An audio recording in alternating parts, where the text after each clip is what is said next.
Starting with the name of Allah who is most beneficial and merciful. Class 2 open your Urdu books. ये आपका उर्दू का online lecture है। Class 2 आज हमने remaining reading करनी है, ठीक है। जो आपका था बेज़बान दोस्त की, आज हमारी जो रीडिंग रहती है हम वो करेंगे। साइम को अपने सब जानवरों से बहुत मोहब्बत है। वो जब शाम को पढ़ाई से फारिग होता है तो सबके साथ वक्त गुजारता है।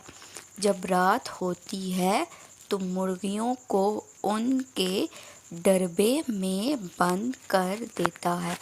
अब क्लास 2 यहाँ पे वर्ड यूज़ हुआ है डरबे। अब डरबे किस चीज़ को कहते हैं?